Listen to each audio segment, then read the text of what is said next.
Lonely Monk Productions. I don't know if y'all have heard Vigilante Shit by Taylor Swift yet, but yo! That's my Jawn!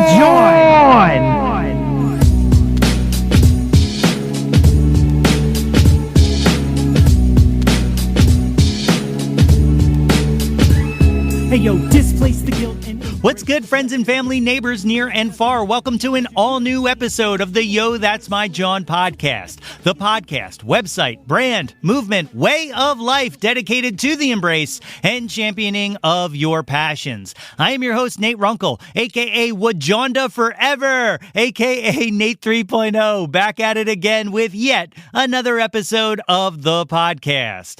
As always, I hope this podcast finds you all in good health and in good spirits. On today's episode, I have a great conversation with multi-hyphenate Marc Schuster. Marc has been on my radar for a very long time as someone I wanted to talk to on the podcast, and we talk about that and so much more, and that's coming up in a bit. But first, what is going on, my friends? I can't believe we're cooking through November as fast as we are. It's blowing right by. I hope you enjoyed that last episode I had with Tim and Britt of Catbite. I got to hit up their show this weekend at the First Unitarian Church in Philadelphia, and it was one for the ages. The show started off with sets by Take Today and Bacchae, and to say that it was the perfect kickoff to an awesome night would be an understatement. You know, I wasn't familiar with either band before the show, but holy crap, they both made a new fan out of me by the end of their sets. Definitely check them out. And by the time Catbite took the stage, the energy level of the room was ready to explode, and it just needed a match to ignite it. And the second the opening chords of Creepin' kicked off, oh boy, that spark set the room on fire, and it did not let up until the end of the night. Shouts out to Tim and Britt and the gang on such an amazing show. I was so happy to be in attendance to witness it. You know, I also got to show some love to my homie and former guest, Scott Miller. I hit up the Tribe of Names album release party at the Royal in Glenside for their latest drop entitled Evolver. The show was epic, and it featured an opening set from Ray Weston of Ekelin. And man, what a killer night. I was so proud to watch the culmination of years of work finally be released out into the world. Guys, this album is incredible. If you get a chance, check it out. It's available now on their Bandcamp page at tribeofnames.bandcamp.com. And shout out to the Royal in Glenside. That was my first time there, and I will gladly return to see any and all shows there in the future.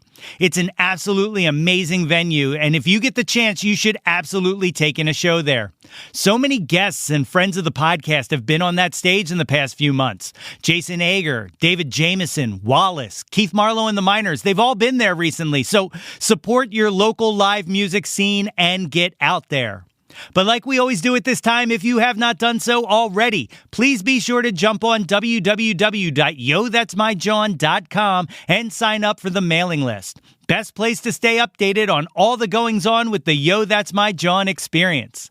And give us a follow on the socials at Yo, That's My Jawn. We're out here. Join us for the ride. Okay, we're going to take a short break to pay some bills. But when we return, my interview with Marc Schuster.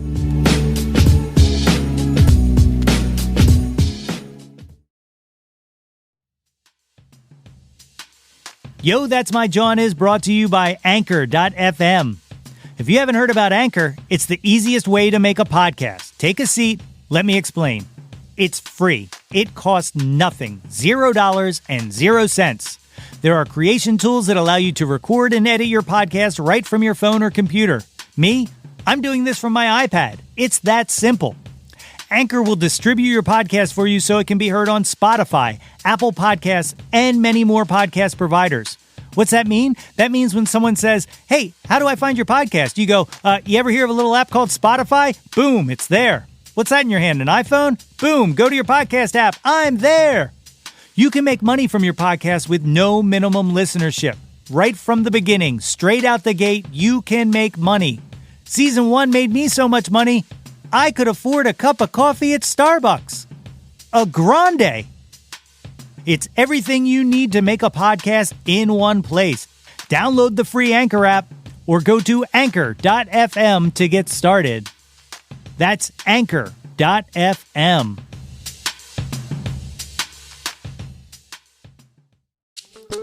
My guest today is a master of many talents wearing many hats. Musician, author, professor, artist, blogger, radio host, and champion of indie music.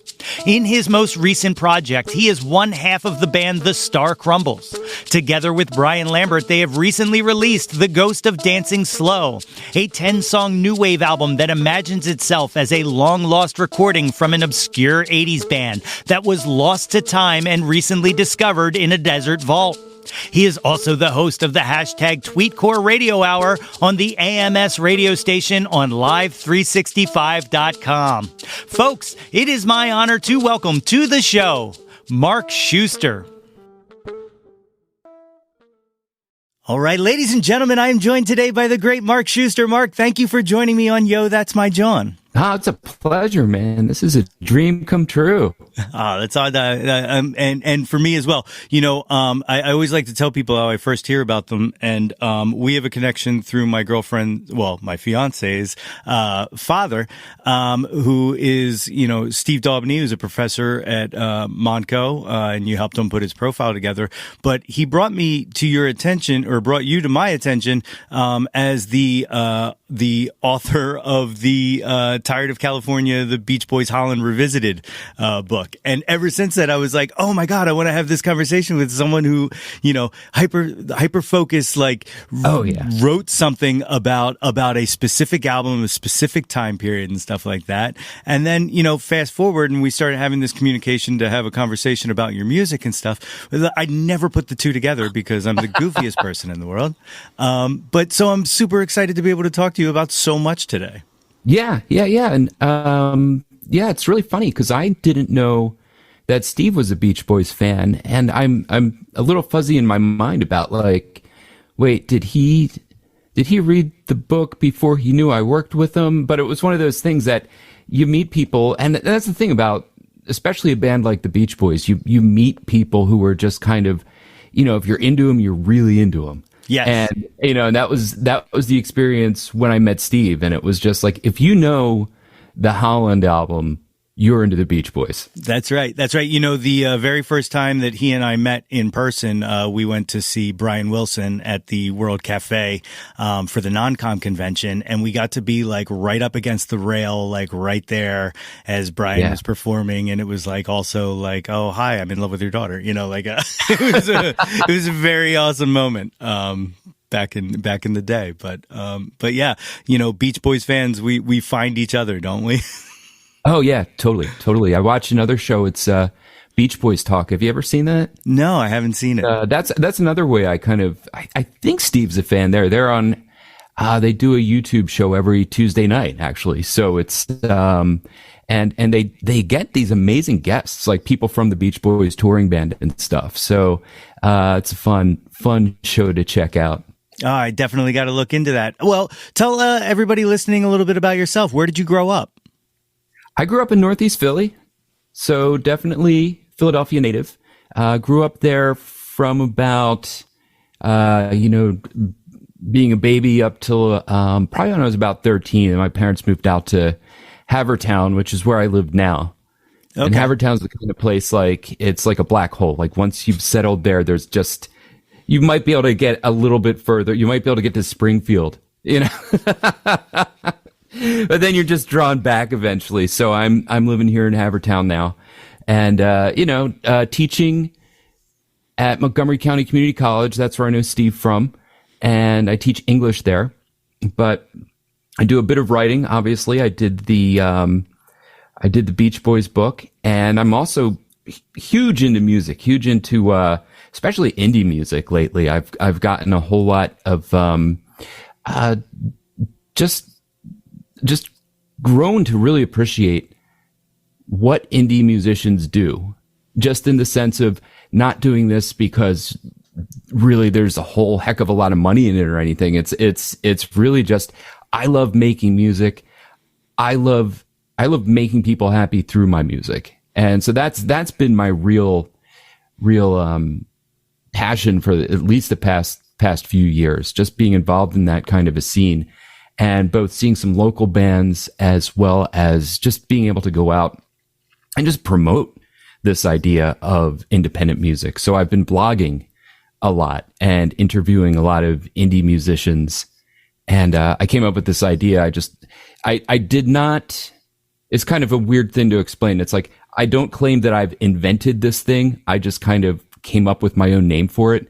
And I just call it Tweetcore, which is all the bands I've found on Twitter. It's just all these guys who are just out there putting out their music and just hoping someone else loves it as much as they do. And I feel like I'm lucky enough to be that guy sometimes, to be the guy who's like, hey, there's a musician in Wales, there's a musician in New Zealand, there's a musician in the Netherlands, and he's making this music, and I just happened to stumble upon it, and I think it's really cool. It's like finding a treasure.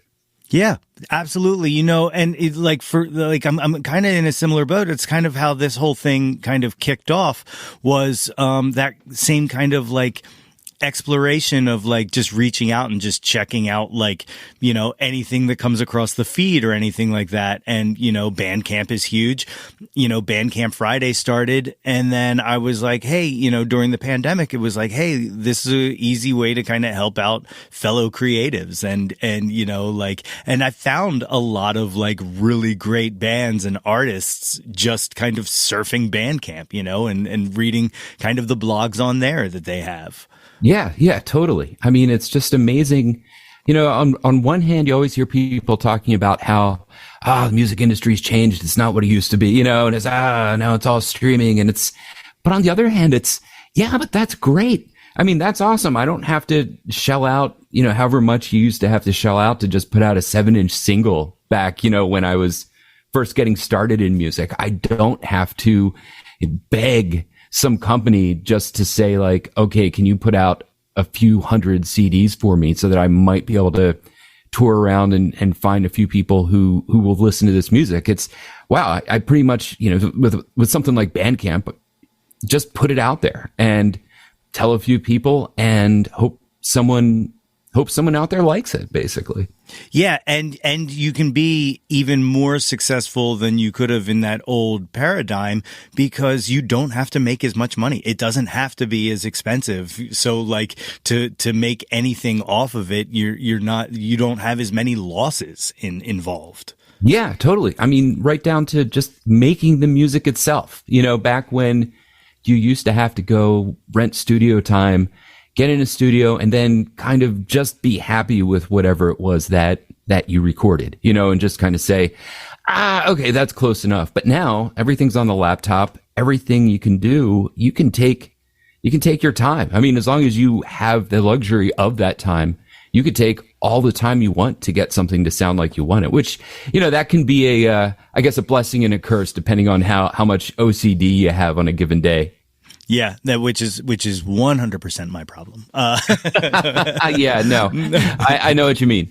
Some days I'm just like, I wish someone would just come take this out of my hands and finish something, and then I can bitch about it later. But it's out there, you know what I mean? Yeah, totally. That's why actually I've been making music with a guy, and another example of just meeting people online. I met this guy named Brian Lambert, and he lives in Denton, Texas. And we just started writing back and forth. And a lot of it was just kind of about, I mean, it wasn't like, hey, let's start a band. It's just start off with, hey, I like that song you wrote. Oh, what kind of music are you into? And we just start talking about music. And eventually, I just had this little piece of music I'd written, and I was like, I wonder if Brian would like to write some lyrics for this, because I'm kind of stuck on it. I did exactly what you're describing, which is like, I'm going to take this off my plate, put it on his plate, and then a couple days later he comes back, hey, here's the song. And, boom. I mean, what he did with it to my ears was just so amazing. And so I was just like, hey, we have to do something. We gotta start a band, even though you're in Texas, I'm here in Philly, and we're really not going to ever get to play out, but let's be a recording unit. I think that would be a lot of fun. Yeah, and the results are absolutely tremendous. Like the Star Crumbles stuff is absolutely phenomenal. Like I've been listening to it, and I love the story behind it that you guys have created as well. Like it's like a full experience, and it's absolutely wonderful that independent musicians put this together. Yeah, totally. And again, it goes back to being able to do it on a really tight budget. I mean, I was lucky enough so Brian came up. He came up to visit. He has family in Delaware, and so he was up over the summer. And so since he was visiting his extended family, he just came up to visit me. And I took him into Philly. He got his first cheesesteak. So he had that going for him. I took him to Independence Hall, just kind of showed him around. There's a long line for the Liberty Bell, so I just took him to the window and was like, that's it. That's it. You see it. Ah, damn, someone broke it. But yeah, so we did that. And then on the way back, he's like, hey, I had this idea. What if we say the Star Crumbles were, a band from the 80s who just never made it? I was like, yeah, you know what? Let's make a movie based on that. And then I just know loads of, and as I'm sure you do too, just loads of creative people in various kind of pursuits. So it's like, yeah, I know people who are in independent filmmaking. I know people who are writers. I know people who are, music critics who might be willing to pitch in with this. And it's a very basic premise. Just anyone who's ever seen one of those behind the music kind of documentaries, it's just talking heads. It's like, I remember seeing the Ramones at CBGB's and there was a dog taking a dump on the floor, that kind of thing. So just asked all my friends to make that little mini documentary, and I just edited it all together. And, now we have this little mythology behind the band.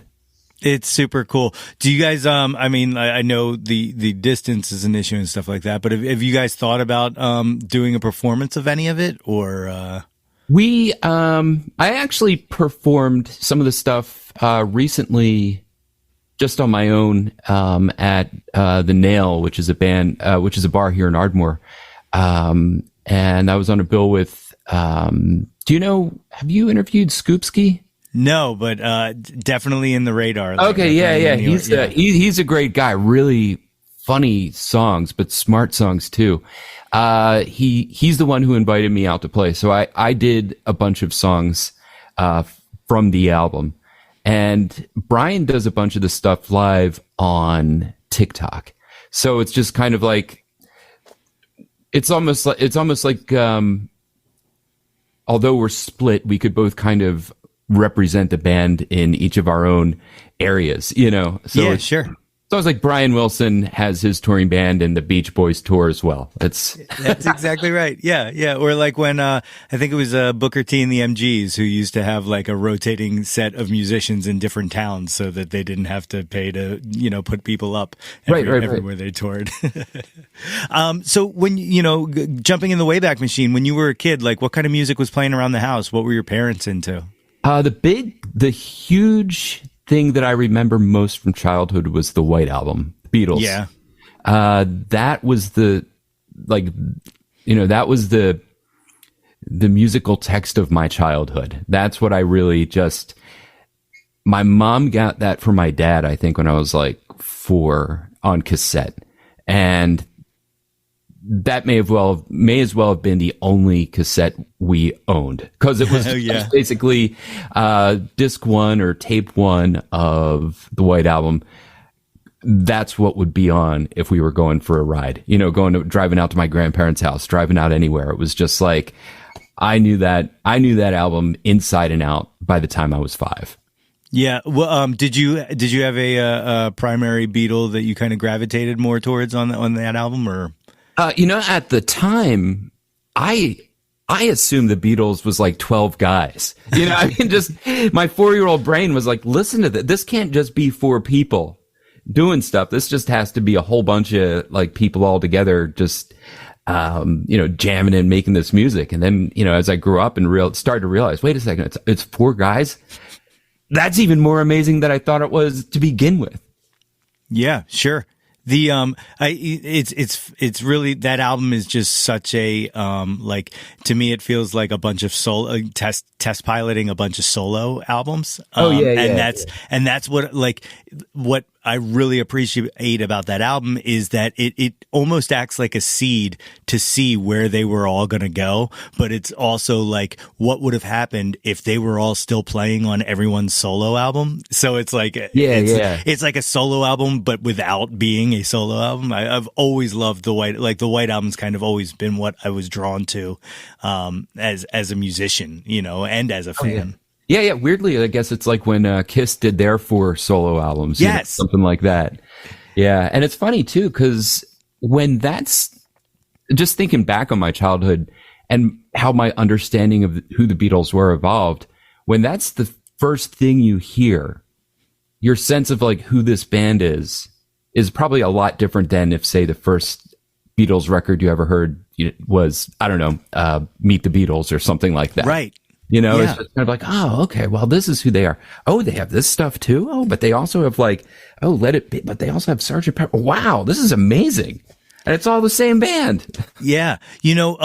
As a matter of fact, I don't know that as a kid I could reconcile that early Beatles and late Beatles were the same band. I think I just like, oh, this is something I like that's over here, but it's not the same thing as this that I like over here. So like, it was, and then it was to a point where I was like, well, I kind of, push back on the early stuff because I'm like, it's more poppy and I'm an artist and da da da da da. Whereas now that I'm older, I'm like, the early stuff is to me where all of the glory, like everything that we love about the Beatles is in that time because they were just such a precise band and they sounded so good, Oh, yeah, totally. Like when you see, I don't know. I mean, that's one of the other cool things about living when we do now. You could just find YouTube videos, of people breaking down the songs or just, the Beatles even just performing, and it's just kind of, you'd read about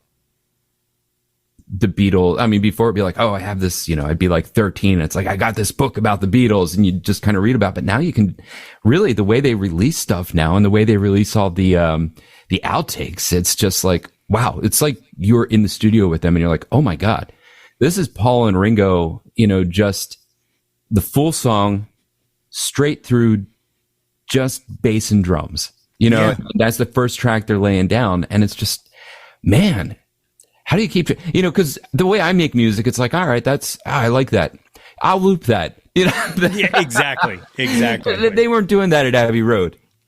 Well, and it's like they just released, I don't know if you've gotten a chance to hear the Revolver release that they just put out with all of the session takes and stuff like that. But I haven't gotten a chance to like really dig into it. But the one thing that I have heard is, have you heard the backing track to Rain at regular speed? So, it's kind of, the recording is kind of slowed down. Well, they play it at regular speed on the box set, and it's phenomenal how screaming that band was they're cooking, and all of those great fills are just like, you can just hear Ringo just destroying the drum set. And it's like, oh man, now I don't want to hear it the other way. I only want to listen to it this way. It's like finding that uncut gem, Totally. Definitely. I have to check that out. It's so good. So when did you start like playing music? Have you been playing your whole life or? More or less. I mean, at a very rudimentary level, in grade school, I went to a Catholic grade school. And they had this program where this nun would come in and she'd just be like, all right, this is what it's going to be. You people are the bells, you're the wooden blocks, and, you're whatever. And, she'd point at everyone at their time and then just be like, ring the bell, do whatever. And then the following year it was song flute. So you'd learn little like Twinkle, Twinkle, Little Star and stuff. And, then I was like, I want to play guitar. And my mom was like, no, you're playing piano. And, learned to play piano. Kind of. And it wasn't until high school that I really started getting into playing guitar. And even then it was like, I think as a high school student, this may be true of 14-year-olds generally, it was like not understanding, oh no, the way you get to be that good is you practice all the time. And it hasn't been until, another, I don't know, 35 years of me just playing for most of my life that I'm starting to feel like, oh, actually, yeah, I can I can hold my own, Yeah, and that's sure. that's kind of it's the kind of realization I don't think you're capable of having when you're 14. Definitely true. Definitely true. Yeah, I was guilty of why are we rehearsing? We should be playing shows. Like everything should just be like, let's go play. And then like we'd go play shows and sound terrible. And then no one would invite us back because, Yeah. we never rehearsed it. When you were playing in high school, were you like writing songs and stuff like that or? Yeah, I was. And it was always, like E minor, just, I had this one song, it was called like Under the Winter Night Sky and, just, boom, and just deep, because I'm 15 and I know how life works. Yeah. Is this something you could, piece back together, now as an adult and release on Bandcamp? Cause that would be kind of interesting to, That one. And part of the problem is I don't recall. A lot of times it's lyrics are the hard thing, but I mean, yeah. I don't imagine it's any big loss. That was probably just something like you left me standing here under the winter night sky, and what could be lonelier than that? Yeah, sure. Yeah, I every once in a while will find like an old notebook from high school with lyrics scrawled in it or poetry and stuff like that, and I'm like, Yeah. you were not doing that bad in life, sir. Like, Yeah. Actually, it's funny in that Star Crumbles documentary. There's a part where one of my friends from college, her name's Eileen Donahue. Her name's Eileen O'Donnell. She sings. She plays ukulele and sings a song that she actually remembers me doing, like back when I was playing out in college. And no way. Yeah. It's conceivable because she's actually married to my roommate in college. He could have had one of the tapes that I made. So I mean, I'm not suggesting it was like this super memorable song. Sure. But at the same time, when they sent me those recordings, the video footage for the little documentary, I was blown away that anyone remembered that song at all, and she's playing it. I'm just like grinning ear to ear, like, oh, I even forgot I wrote that. But then as soon as she starts playing, I'm like, oh yeah, this is great. Awesome. Not this is a great song. This is a great feeling. Yeah, absolutely. I mean, like it resonated like that's like the main goal. That's all you ever want from creating anything is that it resonates with someone. So yeah, that's gotta feel absolutely incredible. Yeah, definitely. Where did you go to college? I went to St. Joe's University. Okay. And you were like playing out around that time and stuff like that? Or? Yeah, I would play mostly, I mean, if anything, if I'd compare it to anything, it was kind of Violent Femmes-ish, Okay. Like, I was into punk, but mainly could never get a band together. So it would be me and an acoustic guitar playing something approximating what I thought punk music was.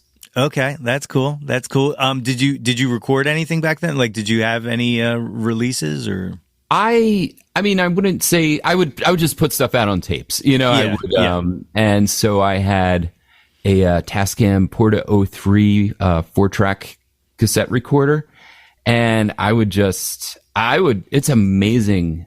I feel like I really learned how to put a song together with that because I'd have a drum machine, but you'd have to count out, it was one of those really old, tiny little LCD display drum machines. And it'd be like, all right, I need 4 measures of the drums doing this and then fill and then 4 more measures. And it was just kind of like, you need to think out the song in a really precise way.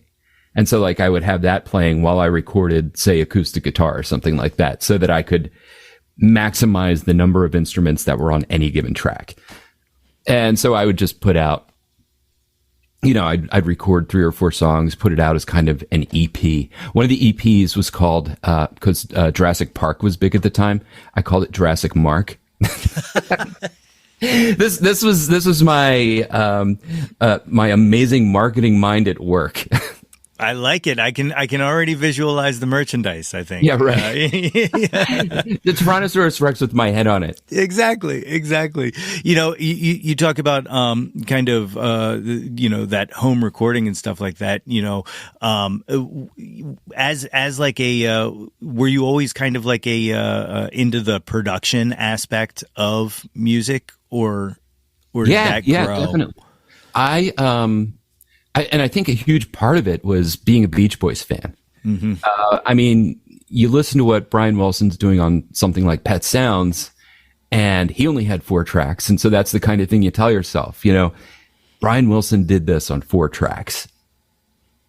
Okay, maybe I don't have the Wrecking Crew at my disposal, but you know what? I'm going to try to figure things out. I'm going to try to do this to the best of my ability with what I have at my disposal. And and so I've always had this idea of really wanting to layer sounds, but also get them sounding as kind of polished on one hand, but also sounding live. It's that weird tension that you're always trying to balance. Sure. Do you when you're kind of creating a song or thinking about a song, do you think about it as kind of what you want it to sound like sonically, or do you find that sound doing the studio work itself?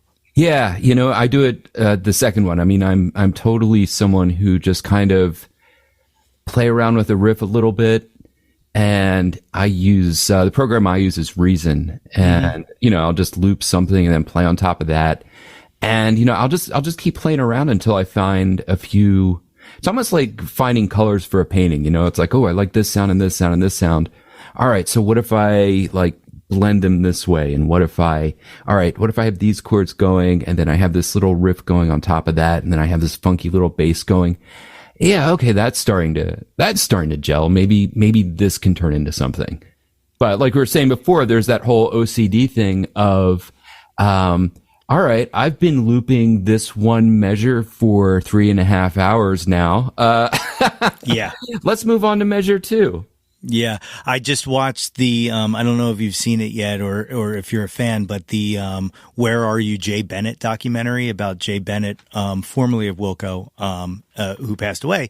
And they talk about kind of the making of Summer Teeth and the making of Yankee Hotel Foxtrot, and the end of his relationship with Jeff and the band was mainly based around the fact that he just was like doing like 12-hour, 18-hour runs on songs, and they couldn't get it out of his hands, I could easily see myself spiraling into something like that if you have like, a loft full of sounds and instruments and all kinds of neat things you can try. Totally. Yeah. But that obsession is hard to. Definitely. I mean, and to an extent, that's a little bit like what having, one of these programs is like, because man, I don't know how many different synth patches are built into this thing. I don't know how many different, I don't know how many different guitar sounds I have on my amp simulator, and it's just kind of like, oh, let me try this one. Well, that's kind of cool.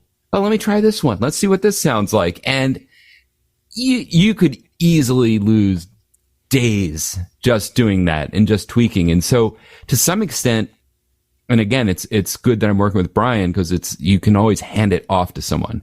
Yeah. Once you have someone else's ears listening to it, that really makes it feel like, okay, this isn't just weird stuff going on in my head. I'm getting some feedback, and we can kind of, on one hand, hand it off to complete the work, but on the other hand, kind of, you always have someone there who you have a deadline for.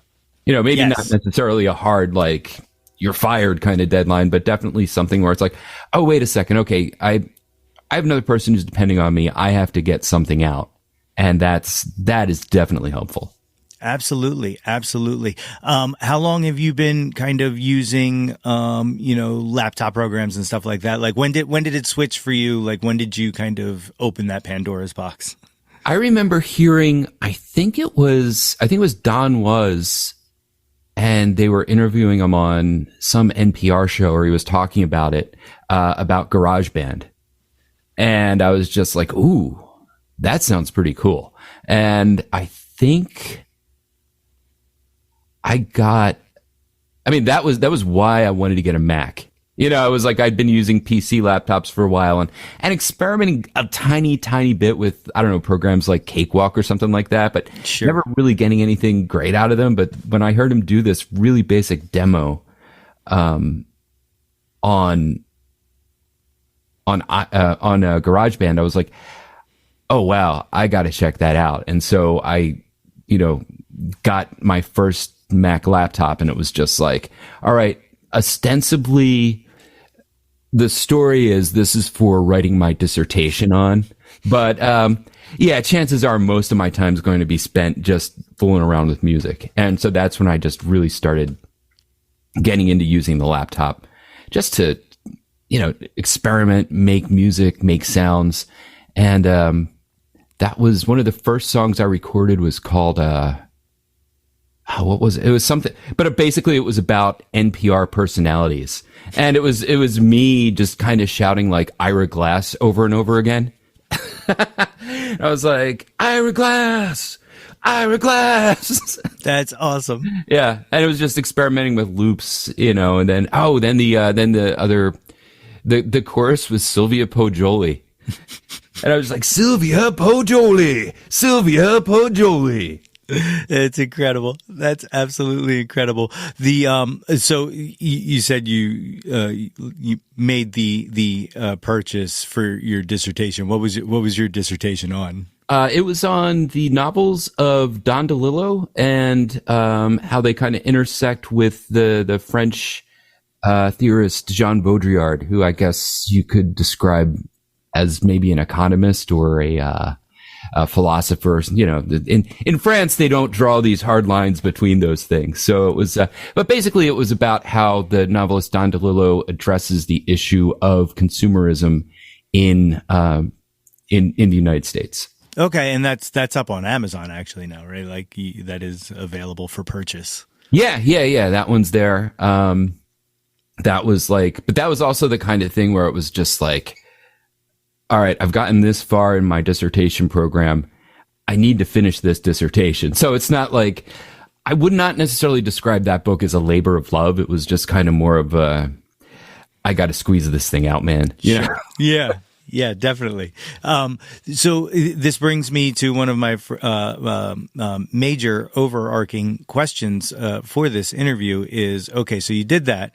You wrote some novels. Okay. You did the Doctor Who fan compendium. You have a children's book. And you're doing all of these musics. Plus, you're a professor. When do you sleep, sir? Yeah, I know. That's the crazy thing. I'll tell you one thing. Once the lockdowns started due to COVID, I had to start teaching completely online. And since then, I have not actually gone back to teaching in person because I've found that teaching online I teach writing. And so part of it is like, oh, wait, everything we're doing is in writing. And so I'm seeing how you're formulating your thoughts on the discussion board. And so what I can then do is say, oh, wait a second. All right. I can see how what you're saying now might translate to a problem later like when you go to write a paper.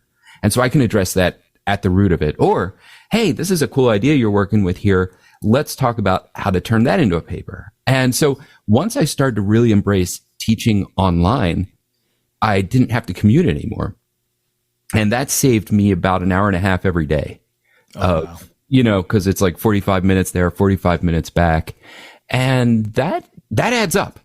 I mean, it certainly adds up. And so that freed me up definitely to think like, okay, what would I do with that hour and a half that I've been given?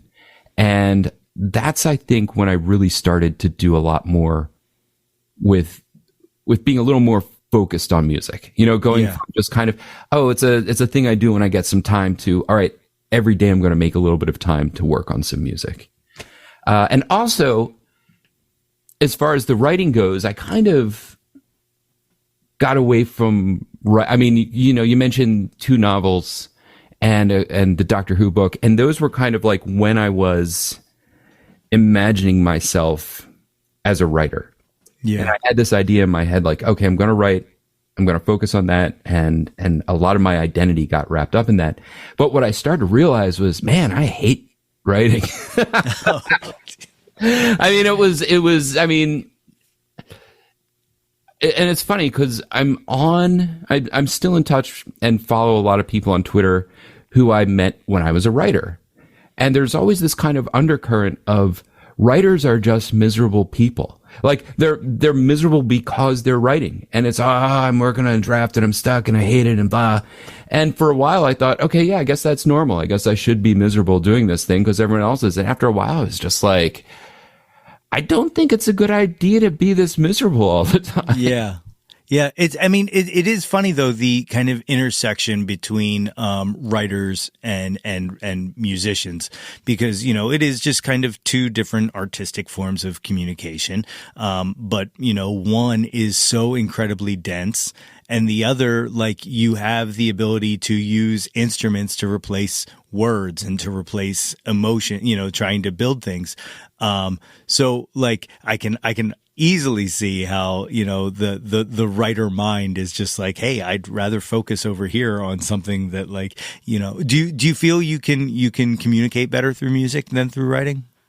Sometimes. I mean, I think part of it is just, you turn up the amp and you hit a G chord and you just release all that, it just, you can feel it all coming out of you. It's like whatever stress you have, whatever's going on.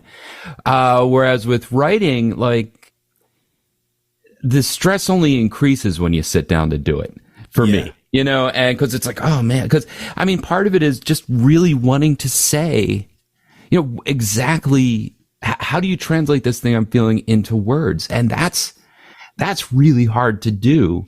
And it's really hard to do it in a way that someone else will find interesting or they'll appreciate it or engaging, something like that. And so yeah, in that respect, I mean, even writing lyrics to some extent for me is like pulling teeth. With the Star Crumbles, Brian writes, I would say 99% of the lyrics. I might have had 2 lines in one song that I just kind of suggested to him, and everything else is all him. And my wife's like, "Oh, I like the songs that you write. I like when you write your own lyrics." And my response has just basically been like, I can't, like, words. I just can't make them right now. Yeah. That's interesting. That's really interesting. You've kind of not abandoned, but, moved on from the writing. But before you did, were there any other, kind of, concepts or I guess unfinished, pieces that you were working on, like any other album criticism or? No real books per se. I always had ideas for stories. I just have folders on my laptop just full of, oh, hey, a story about this would be cool, or something along these lines would be cool. But then, then again, it was always the effort of like, what will I have more fun doing? Will I have more fun sitting down and trying to like crank this thing out? Or would I rather just make another song or play some more music? And it's always music.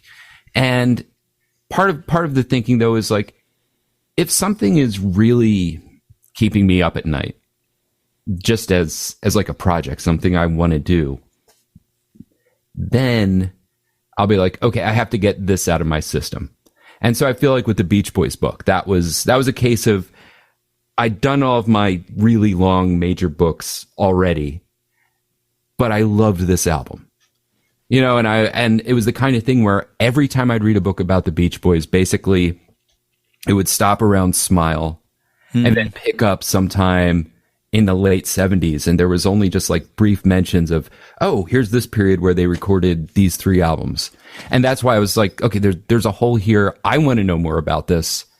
And so I'm going to do all this research. And once I started doing that, I was like, okay, I'm going to put it all together in a little book, and hopefully some other Beach Boys fans will like it. And so that was the kind of thing where it's okay, once in a while, if something really grabs me, I'm going to write about it.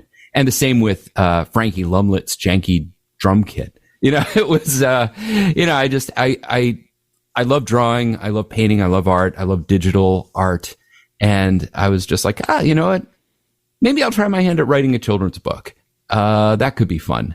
And it was that element of that could be fun that made me do it, and it was just like, all right, let's do this. But then by the end, it was like, all right, I'm done writing children's books now. I think we can go back to music. Yeah. It's awesome. So speaking of music, you write not just the Star Crumble stuff that you're doing with Brian and whatnot, but your own original stuff. I agree with your wife is absolutely amazing, and I have to give you not just a shout out, but a virtual high five for making a Transor Z reference, which. I feel like is one of those properties that everybody forgets existed. And so whenever I find somebody else who knows and remembers, yes, virtual high five, my friend. Yeah. No, I love it. I mean, that was one of those shows, like get home from grade school and just like turn on the TV and it's just like, yeah, there it is. All right. I mean, how cool is it? It's like you're in a little hovercraft. Then you're landing in a giant robot's head, and then like you're beating up monsters from outer space. That's like every kid's dream, right? It's so great. But so you do a lot of single work and EPs and stuff like that. Star Crumbles is like a full album or whatnot. But of your own original stuff, have you kind of thought of an album concept to work on, or? I did. I have released a lot of music over the past under, various names. And eventually I just got tired of inventing new personas. So, for a while I was releasing under the name Zapatero, which is Spanish for Schuster or shoemaker, which German Schuster is shoemaker. And, I did record a concept album called Thank You for Holding. And the premise of the concept album was that the Earth, everyone is dead. And so this is thousands of years in the future. But there's still one computer that somebody called that was supposed to be like a helpline. And this computer has been maintaining this kind of hold music for 1,000 years. And so you just hear all this very kind of, even the way I made it was, I could imagine someone alienating for listeners because I mixed it so that it would sound like you're listening on the phone. Oh, okay. And so it's kind of neat sounding. And so it's stuff that sounds a little bit like Muzak, but then I get some weird grooves in there. I think might include a song called Sweet Chocolate Jesus. And then throughout, gradually, you just start getting this robot talking, and you hear him just kind of saying things like, "Thank you for holding. I've been doing this for years now. I taught myself to play the flute." And then like I'll have a little weird little synth flute interlude. And so it's that was my big concept album as a solo artist. That's awesome. I gotta check that out. You'll have to send me a link to it. Yeah, I'll shoot you a link. That one's just on Bandcamp. Oh, cool. Very cool. But you mentioned the blog and the idea of Tweetcore, and now you're doing Tweetcore Radio on Wednesdays. That is correct. Starting tomorrow. And again, it's just one of these connections I made on Twitter where there's a guy who records under the name Quizboy, and he has a radio station called AMS Radio, and he does, a lot of production and stuff like that. And he just put it out there, "Hey, I have this radio station. Does anyone want a show?" And since he and I had already had this kind of working relationship, we'd spoken to each other a number of times, or at least communicated with each other a number of times. I just reached out and said, "Hey, if you're serious, I'd love to do a radio show." Because I did college radio when I was at St. Joe's University, and then I actually even had a radio show for a little while at Montco, Montgomery County Community College, where I would interview people about what was going on campus and different activities that were happening. So I have a little bit of experience with that kind of thing, and it was like, something, I really like doing these interviews. Maybe somewhere down the line, I could start doing a show where I play a bit of music, interview some people, play a little more music, and just kind of take the efforts I've already taken to help promote independent music and just take it another step further. Just give people one more outlet where they can, where people can find out about their music. That's incredible. I mean, that's essentially the same thing that how this podcast came about was, the same thing was just trying to like find another way to be like, hey, listen to this thing or listen to this person that I think is really cool, and that kind of like, creating that kind of exposure has kind of brought, almost revitalized my love for music in a whole different way, because it's a whole another part of the conversation that I always found challenging was how to get your music out there. So now like at any chance or any opportunity where anybody is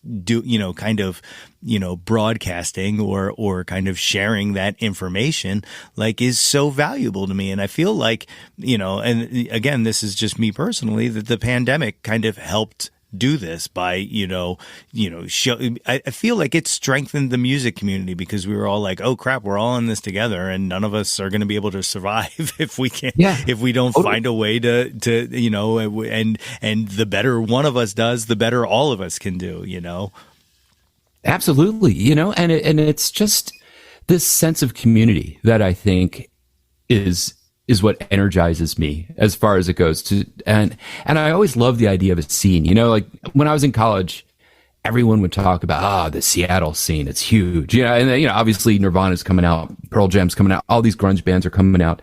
And I always thought like, man, yeah. And obviously there is a Philadelphia scene. But I've also always just wanted to be part of like, pushing the idea, like, pushing the envelope of the idea of what a scene could be. And that's what I feel like is going on now. It's again, because of the internet, because of social media, you could have a scene that consists of people from all over the world who just like a certain kind of music or just who like music, period. Which is the kind of cool thing about the way music is today. I feel like some of the categories of music, genres are dissolving a little bit. I've even noticed that some places, rather than asking you what genre, what mood is this? Is it kind of, because, you could be like, oh yeah, there's a lot of energy to it. Okay. That could be punk. That could be country. Who knows? It could be rap. If there's a lot of energy to it, I want to go jogging. So I want to have something that's going to get me pumped up, and it doesn't all have to be heavy riffs. It could be anything. Definitely. And I do think that like, the kind of, social media streaming platforms, so like your Spotify and stuff like that, and playlists have kind of helped that as well, because like one of the things I love talking to people about is like how I feel like a lot of genres, and people like kind of sticking within their genre was just due to the fact that, we were limited on the amount of music we could buy. So like if we knew, like, all right, I like punk rock, so I'll just exclusively buy punk rock albums, because I know even if I don't like it, it's at least punk rock, you know what I mean? Or something like that. Whereas now, the playlist nation and the availability of everything at your fingertips, you don't have to be limited to that. You can try everything you want and not like it, or add it to the playlist, or add it to the queue, or Totally. And I even think about when I was in high school, and we'd make mixtapes for each other, and now with playlists, it's just like, oh hey, there's someone I know, I think they'd like this music and this and this and this. I can just put that together in 5 minutes and just send a link. Hey, here's some music I think you'd like. Yeah. And that is, that's totally revolutionizing the way people share music that they're into. Definitely. Do you want to try some of these Jauntlet questions? These are my standard questionnaire that I ask every guest. It starts with the one-hit wonders. First one, Billy Joel or Elton John? Who do you prefer? Elton John. I'm going to go with Elton John on this one. I'm going to, in my head, start to guess some of these because I start to do it, because I tried to start to formulate. But that one, I kind of thought that one. It's the glasses. Number 2, Debbie Harry or Joan Jett? Joan Jett. Okay, I'm 2 for 2. And I'm going to tell you why. I met Joan Jett. No kidding. Yeah, I was an intern at WMMR in the 90s, and she came and she was a guest, and she was the nicest person to everyone. And her agent or her manager, I forget his name. I think it's Tommy something. He was so nice. I mean, so she goes in to do the interview, and so he's in the hallway, and I'm just like, just hanging around because I'm an intern, and he's just like, oh, hey, what do you do? I'm an intern. Oh, that's great. And I just starts talking to me about, he had been in, he was in Tommy James and the Shondells, so his name probably wasn't, but and he was telling me about like how they did Crimson and Clover, and then that's how she ended up doing it.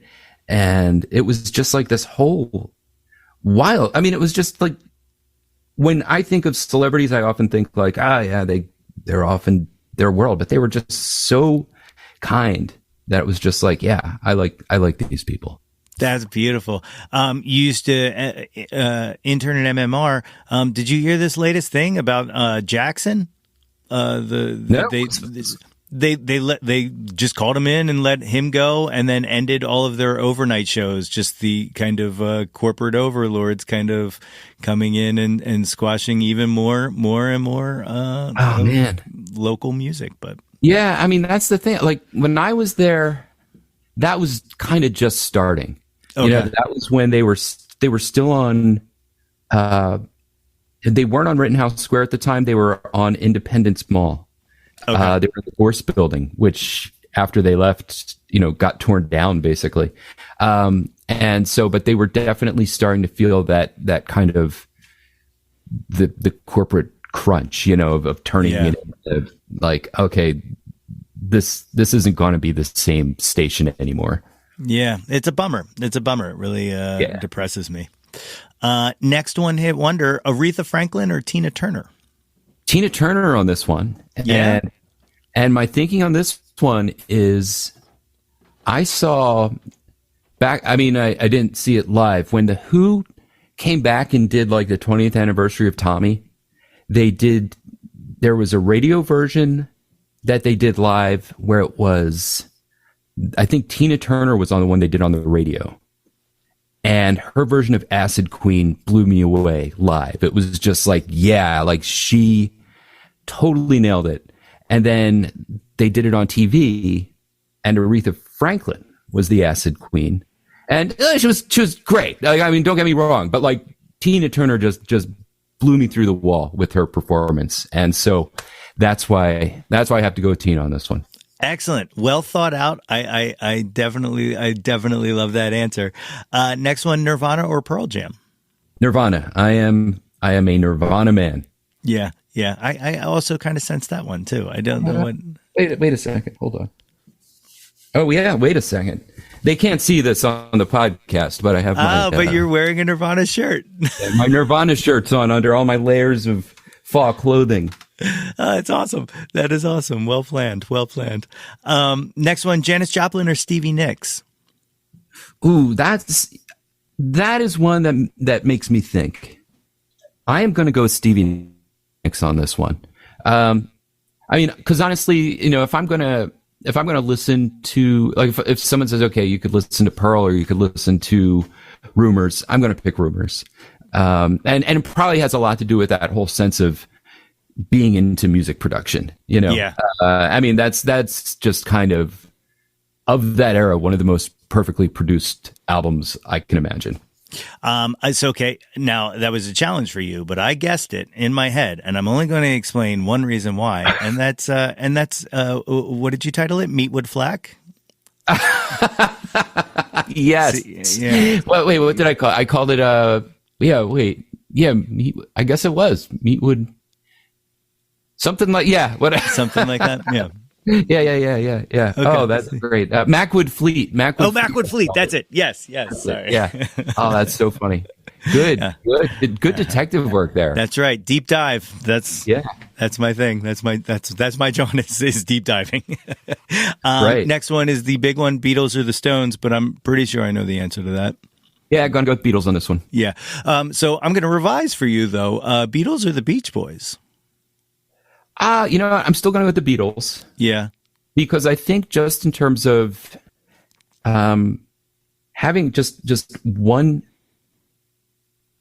kind of coherent arc. You know, it's just start in, say, 62, end in 70, and we have a beginning and an end, and this is the Beatles. Whereas I feel with the Beach Boys, it's like, okay, well, there was Beach Boys up to Smile, then there was this, like, okay, different lineup, different, you know, and so to me, it's like the Beach Boys are a bunch of different bands, whereas the Beatles are heart and soul, the Beatles. I respect that. The last one, Bohemian Rhapsody or Stairway to Heaven? Yeah. No, okay. Now that's a hard one for me. And the funny thing is, when you asked that question, I had never thought about those two songs together. But then once I started just thinking about like all the sections of the songs, and it's just like, oh yeah, obviously you have to choose between these two. It's like it's like one is definitely structurally copying the other. So as I'm thinking my way through it, I think I will go with Stairway to Heaven just because that's the one that created the structure. Okay. You know, that's kind of like the original, and as good as Bohemian Rhapsody is, it's still an echo of Stairway to Heaven. Okay. Respectable. I like it. Well thought out. Next section is the top 10 countdown. Of course, as always, we use Jawn interchangeably. However you want to use it. It can be music. It can be anything you want it to be in this. But the first one, what was your first Jawn? What was the first thing you were obsessed with when you were younger? Star Wars, absolutely. Yeah. That continues to this day to be my favorite Jawn of all time. Like I am a Star Wars obsessive. I cosplay Star Wars. It's all baked in. Oh yeah, totally. I mean, when I was a kid, I remember when the movie first came out, the trading cards came in loaves of Wonder Bread. And I remember just having these little, and I hadn't even seen the movie, but I was just like, who's this? Who's this robot? Oh my gosh. I have to know more about this. And that was totally, that was my gateway into that galaxy far, far away. Absolutely. I always make this joke, and I can see it's I have stuff just out of reach, but like that at all points in time, there is probably something Star Wars either on my person or with at least 5 feet from me. And I literally I was just going to go see if I could grab something, and I just looked to my left, and it's just out of reach. But my Darth Vader my Darth Vader case of Star Wars, the original action figures, is literally like 2 feet. Classic. Nice. Number 2, what's your current Jawn? What are you into right now? I got to be honest with you. My current Jawn has to be indie music. You know, I mean, it's just, it's making me feel like things matter. I mean, in a weird way, I mean, it's easy to live in this world and just feel like, it's all going to shit and who cares? No one cares about each other. And being involved in this community is just like, wow, you know what? People are really lifting each other up. People are really in this, not for themselves, but for this kind of greater sense of we can share each other's music and enjoy each other's music. And that's incredibly fulfilling to me. Absolutely. It's beautiful. Number 3, and I saw the answer to this, spoiler alert, on your Bandcamp, but I'll let you tell these people, what was your first concert? It was the Monkees. 1987. Yeah. It's coming. Let's take a look. So this is actually a hyper-specific Mike Nesmith reference, but it's Save the Texas Prairie Chicken on my T-shirt. And it was not planned. I just happened to be wearing it, but so I saw them in 87. Mike obviously wasn't there. That was when they were the 3 of them touring. And I love the Monkees, man. I mean, I was like, I guess it was probably around 85 when they started really pushing, a Monkees revival. And I saw them at the Valley Forge Music Fair, which is no longer there. But it was one of those places where you go in and the stage just rotates around, and it was just like, all right, here they come around and they're singing. All right, now we get back. Here they go again. So my dad took me to see that show, and that was a lot of fun. That's awesome. I love it. Any excuse to talk about the Monkees, I will gladly take. Number 4, what was the last concert you went to? Lucius. Oh, it yeah? Was at, yeah. They played at the TLA, and that was back in, I want to say March. And so that was the last concert that was at a big venue, as opposed to, say, a club, or at a bar, because I saw Skupski recently, and he was playing on the show I was at, but then before that, I even saw him at, it was like him, Bees, who are great. Have you? I've heard a few tracks in it. Yeah. They're fun. And a couple other, Affiliates and the Affiliates. He's a musician from out of Chicago. That was also a good, he was the one who was on tour and brought everyone else together. That was a fun show too. That's awesome. That is so cool. Number 5, what's your favorite concert? What was the best show you ever went to? The best show I ever went to was Pet Shop Boys. Wow. Where at? And that was at the Man. And this was, I want to say, about 5 years ago. And it was so funny because it was kind of it was in September. It was a Sunday night. It was a Sunday night or a Monday night. And I remember my wife and we had bought the tickets. It's one of those things where you buy tickets in May or June and you're like, this is a great idea. Mm-hmm. And then it's a school night in September and you both have to go to work the next day. And it's just like, I don't know, is this really such a great idea? And we almost didn't go. But we were just like, you know what, man, it's not too far away. We'll go, we'll check it out. And it was amazing. I mean, first of all, we get there and an usher comes over. It's like, oh, we're really sorry. We can't let you sit in these seats. They're like, oh, okay. And they're like, okay, we have these better seats. And they just bring us up and we're right behind where the sound guys are, the guys who are doing all the sound and the lighting. And we're like, okay, this is cool. But then you see that whole crew put on orange jumpsuits and lab coats, and they all shake hands as if we're about to shoot a rocket to the moon. Oh, awesome. And it was and my wife and I look at each other. It's like, this is going to be good. And it was amazing. I mean, it's like they're singing all the hits and lasers everywhere, projections. They have this dance troupe. Someone comes out on the stage in head to toe in gold tinsel, basically, like a Christmas tree on a pogo stick, for the whole song, just bouncing back and forth on the stage while they're doing this. I don't even remember what song it was. I just remember how is that person doing that? How does someone have enough energy to keep doing it? It was an amazing show. So Pet Shop Boys all the way. That sounds like a phenomenal experience from head to toe. That's awesome. Number 6, who have you never seen live that you wish you would have? They can be living or dead.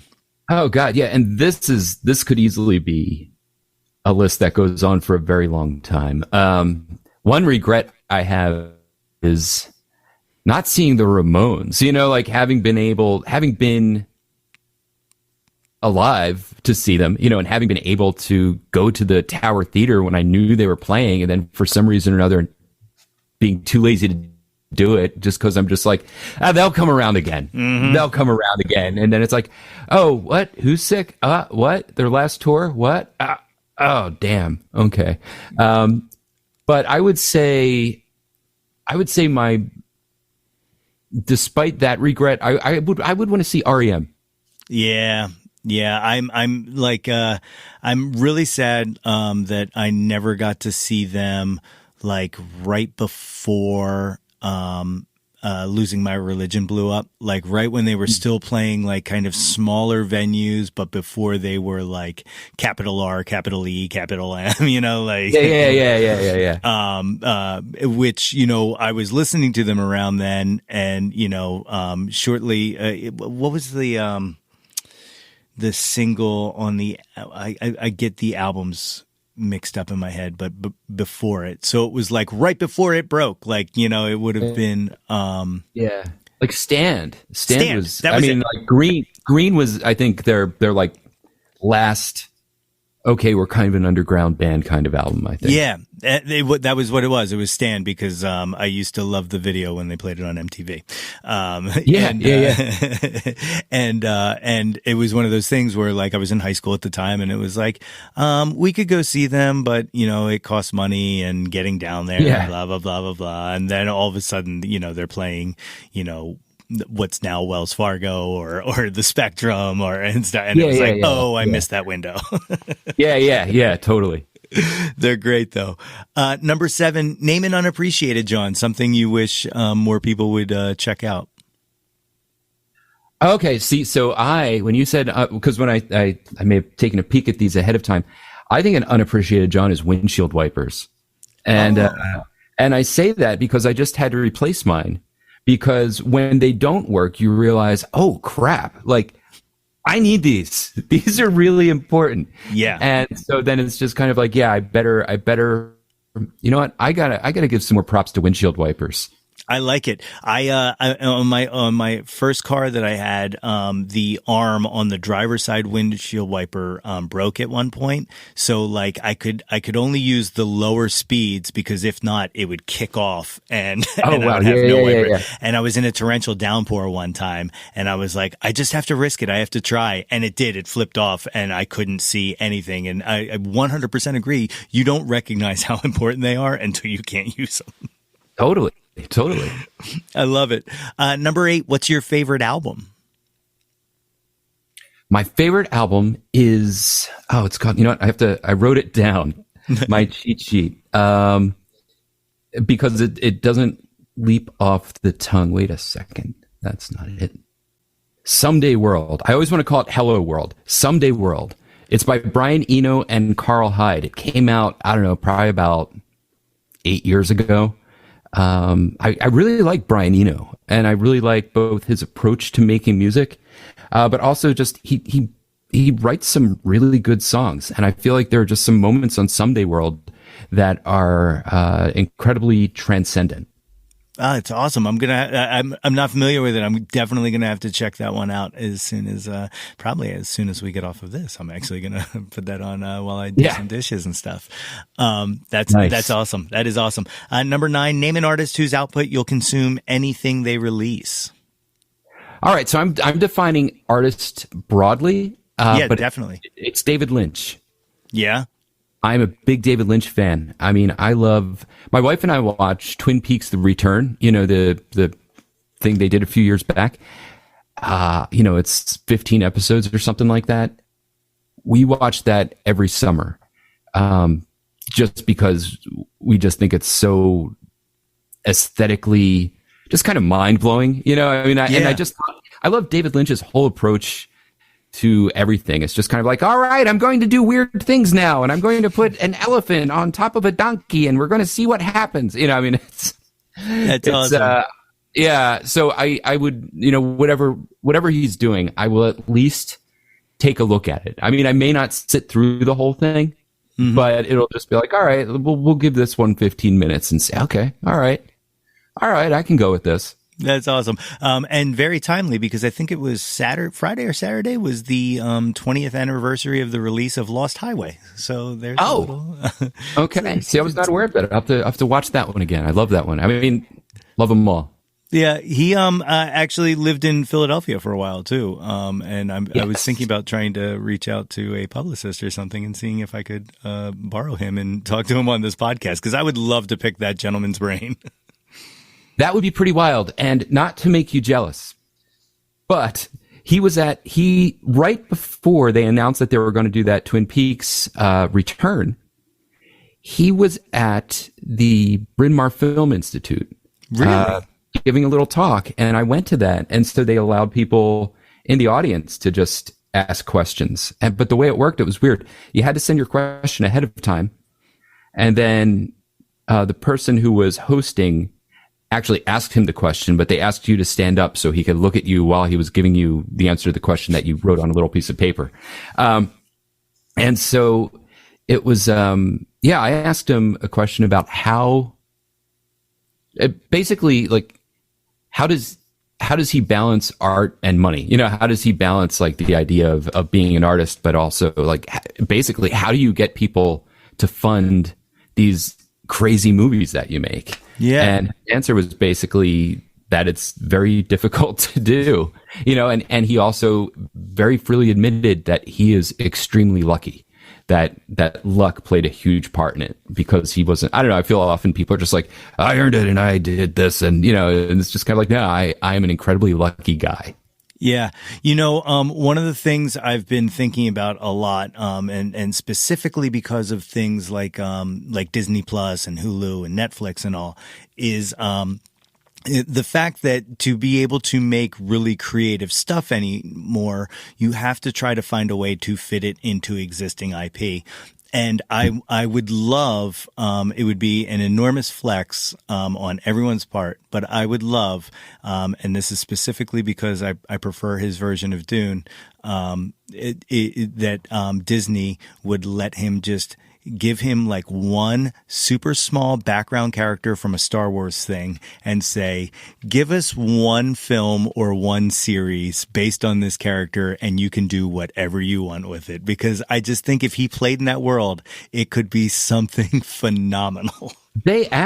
George Lucas asked him to direct Return of the Jedi. Return of the Jedi, yes. Yeah, which would have been insane. I mean, it would have been, oh my God, I can only imagine David Lynch's Return of the Jedi. That would be amazing.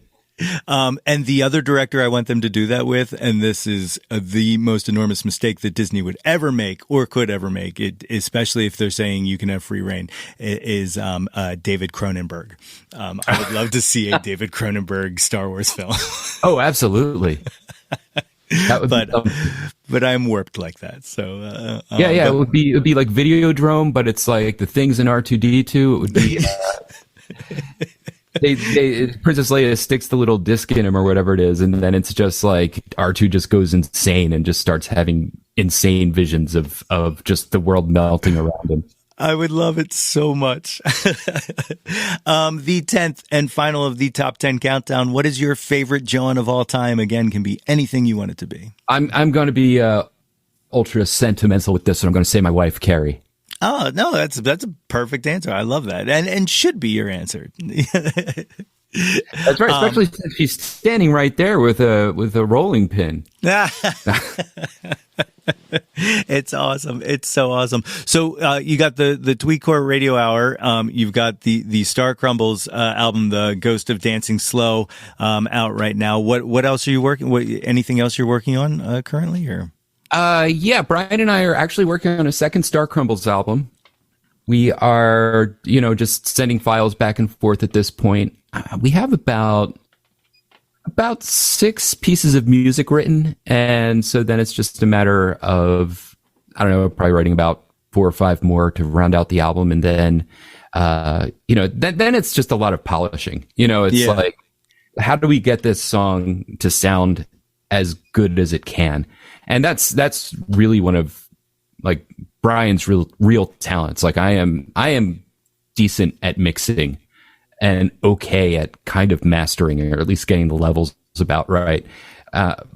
Like Brian will work at it until everything just sounds, just you can hear every little thing on there crystal clear. And I think that's great. That's another one of the great pleasures of working with him. So that's the main thing we're working on. And then this the whole radio thing happened so quickly because it was Sunday. I mean, it was literally like, what's today? Tuesday, Sunday afternoon. I just said to him, "Hey, how about we do this thing?" And he was like, "Okay." And then I put a show together and sent it to him. I was like, "Oh, when do you think it'll air?" He's like, Wednesday." Oh, wow. Okay, so and then in my head I'm like, oh wow, okay, now I have to make episode 2 and like keep going, and it's I imagine what doing your podcast is like. It's just like, oh wow, yeah, okay, this is the thing I'm doing now. I gotta buckle down and get the thing done. Yeah, In a good way. In a very good way. Yeah, they're good problems to have. That's one of the things. Like, this started out as me just talking to my friends, and then all of a sudden, like, I have national touring artists on here, and I'm talking with press agents who are like, hey, would you like to interview so and so? Like, I have a pretty big interview coming up that as soon as this stops, I'll tell you who it's with. That if it goes through, I don't even know why they would want to talk to me, period, let alone alone have that opportunity. But that is awesome. But yeah, like, it happens really fast, and it's just the word of mouth, and it's getting out there and being good at what you do. And you are very good at what you do. So I am very excited to see what you have, not just in store for the radio show and the Star Crumbles and whatnot, but just anything that you kind of put your hands in, because you are such an enormously creative person.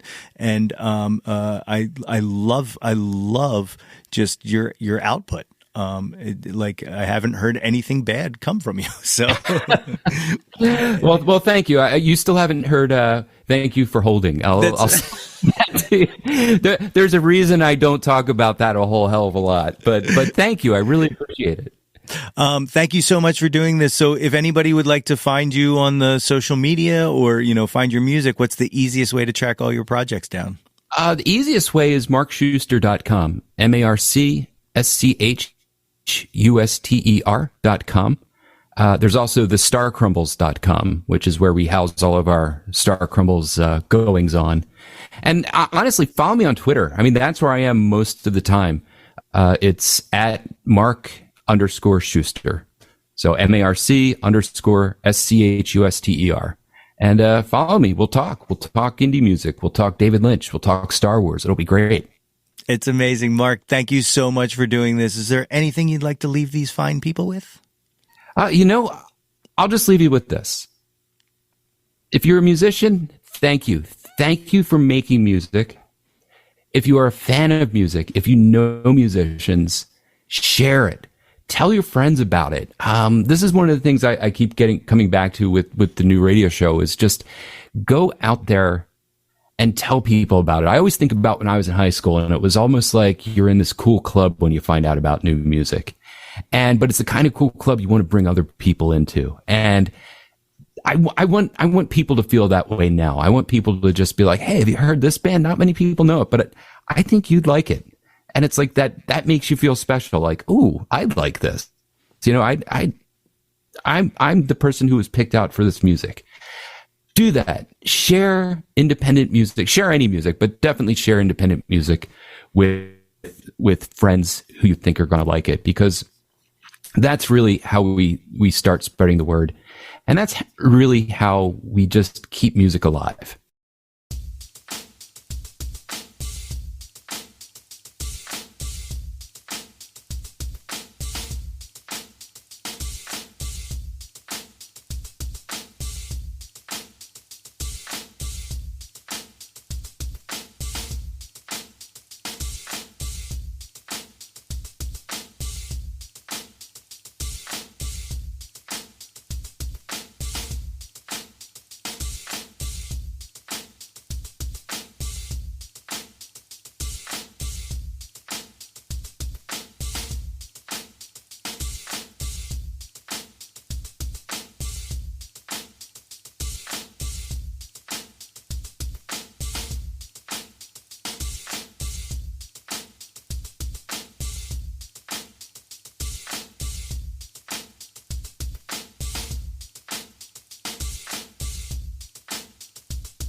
Hey yo, displace the guilt and embrace the pleasure. Your taste in music doesn't have to be. Yo, That's My Jawn is a Lonely Monk production written and produced by yours truly, Nate Runkle. Theme song by Phil Tyler Music featuring Nate 3.0. Special thanks to Fox Run Brands, DX Ferris, Andrew Scott, Natalie Runkle, and the incredibly brilliant and wickedly stunning Katie Daubney. If you or anyone you know has any ideas they would like to share or any guests they would like to hear on the podcast, please feel free to reach out to us at yothat'smyjawn@gmail.com.